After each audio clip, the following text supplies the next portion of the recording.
AP ఆర్థిక పరిస్థితిపై CM Chandrababu శ్వేతపత్రం విడుదల చేస్తూ ఉన్నారు. రాష్ట్ర ఆర్థిక స్థితిగతుల్ని ప్రజల ముందుంచే ప్రయత్నం చేస్తూ ఉన్నారు. లైవ్ లో చూద్దాం. 1982లో ఫస్ట్ టైం ఎన్టీఆర్ పార్టీ పెట్టినప్పుడు అది ఒక విప్లవం. పార్టీయే లేదు, ప్రజా తిరుగుబాటు.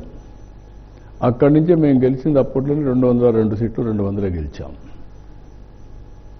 94 మళ్ళీ ప్రభుత్వం మీద వ్యతిరేకత, తీవ్రమైన వ్యతిరేకత, మామూలు వ్యతిరేకత కాదు. ఆ రోజు మేము గెలిచింది 26 సీట్లు కాంగ్రెస్ పార్టీకి వచ్చాయి. అపోజిషన్ రాగానే 26 సీట్లే వచ్చాయి. మొన్న వచ్చింది 57% ఓట్లు, 94% స్ట్రైక్ రేట్. ఆల్ ఎలక్షన్స్లో తెలుగుదేశమే ఒక ప్రభంజనం.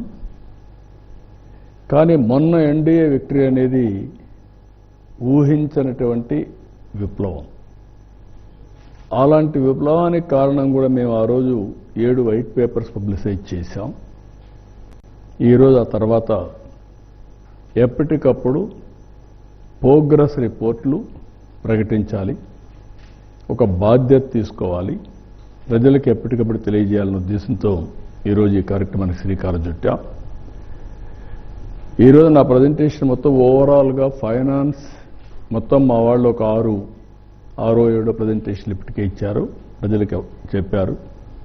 ఎనర్జీ కానీ, అమరావతి కానీ, ఇరిగేషన్ కానీ అన్ని విషయాలు చెప్పారు. ఇది కాంప్రహెన్సివ్గా అన్ని కలిపి ఫైనాన్షియల్గా ఏ విధంగా స్ట్రీమ్లైన్ చేశాం, వే ఫార్వర్డ్ ఏంటి, ఈ రాష్ట్ర భవిష్యత్ ఏంటి అనే విషయాలు ఎక్కువగా నేను డీల్ చేస్తున్నాను. నిన్నే మీరు చూశారు, ఒక ప్రభుత్వం పనిచేస్తే ప్రజలు ఎంత భాగస్వాములు అవుతారు, ఏ విధంగా సపోర్ట్ చేస్తారు. దానికి భోగాపురం ఎయిర్పోర్ట్ ఇనాగరేషన్ ఒక బెస్ట్ ఎగ్జాంపుల్. ఉత్తరాంధ్ర కదిలి వచ్చారు. అదొక ప్రాజెక్ట్ కాదు, అది వాళ్ళ కలలకు రెక్కలు, నాంది, కేంద్రం. ఎవరి ఫ్యూచర్నైనా సరే అనుసంధానం చేసుకోవడానికి అన్ని పనులు చేసి అది ఒక ఇంటర్నేషనల్ గేట్వేగా తయారు చేశాం. ఇరిగేషన్, ఎంప్లాయ్మెంట్, ఏఐ, స్టీల్ ఒకటి కాదు, అన్నీ కూడా కల్మినేషనరీ. ఆ యాంగిల్లో ప్రతి ఒక్కటి మీరు చూడాల్సిన అవసరం ఉంది. ప్రజలు కూడా ఆ యాంగిల్ని ఆలోచించాల్సిన అవసరం ఉంది. నెక్స్ట్, ఇక్కడ బ్రాడ్గా నేను చెప్పింది మీకు ఆంధ్రప్రదేశ్ జర్నీ సిన్స్ 2014.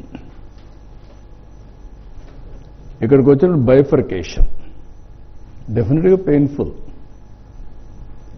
బైఫర్కేషన్ చూస్తే కంబైన్డ్ ఏపీ పాపులేషన్లో అర్బన్ పాపులేషన్ 33.4%. బైఫర్కేషన్ అవగానే 31.5 ఆంధ్ర తగ్గిపోయింది. తెలంగాణ అర్బన్ పాపులేషన్ 41.5% పెరిగింది. అంటే అర్బనైజేషన్ ఎక్కువ ఉంది, రూరల్ తక్కువ ఉంది. ఇక్కడికి వచ్చినప్పుడు ఇక్కడ change in structure of the economy టోటల్గా చేంజ్ అయిపోయి ప్రిడామినెంట్గా అగ్రేరియన్, వ్యవసాయ ఆధారం అయిపోయింది. 58% పాపులేషన్, 48% రిసోర్స్ వచ్చాయి. This is the biggest challenge. Population 58%, revenue 46%. Loss of capital అగమ్యగోచరం, ఎక్కడ కూర్చోవాలో తెలియదు. బస్సులో నుంచి పరిపాలించాం. పడుకోవడానికి రూమ్ లేదు, ఉద్యోగస్తులు రావడానికి ఇది లేదు. అప్పుడు అక్కడి నుంచి తెప్పించినప్పుడు ఇక్కడ చూస్తే శనివారం ఆదివారం 1 డే ఎక్కువ హాలిడే ఇచ్చారు, 5 days ఏ వీక్ తీసుకొచ్చారు. స్పెషల్ ట్రైన్స్ వేయించాం. మళ్ళా అక్కడ ఫ్యామిలీస్ ఉంటారు కాబట్టి పోవాలి కాబట్టి ఉన్న పళంగా హ్యూమన్ యాంగిల్ అలాంటిదంతా ప్రయాణం స్టార్ట్ చేశాం. Disproportionate allocation of assets.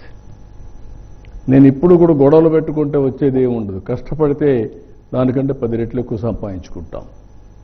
2 రాష్ట్రాలు కూడా ఆ రోజు నేనే అభివృద్ధి చేశాను. సమైక్య ఆంధ్రప్రదేశ్లో తెలుగు జాతి కోసం చేశాం. తెలంగాణకు వెళ్ళింది. నేను ఎప్పుడో ఒకటి చెప్తాను, నాకు రిగ్రెట్స్ లేదు. అక్కడ తెలుగువారు అనుభవిస్తున్నారు ఆ ఆస్తులన్నీ. కానీ ఇక్కడికి వచ్చినప్పుడు ఆ లాస్ జరిగింది. ఇక్కడికి వచ్చినప్పుడు గుర్తుపెట్టుకోవాల్సింది డెస్ట్రక్షన్. ఇది పెయిన్ఫుల్ అయితే ఇది విధ్వంసం. పెయిన్ఫుల్ భరించగలుగుతాం, విధ్వంసాన్ని సైకలాజికల్ ట్రామా కూడా అంత భయంకరంగా జరిగే పరిస్థితి వచ్చింది.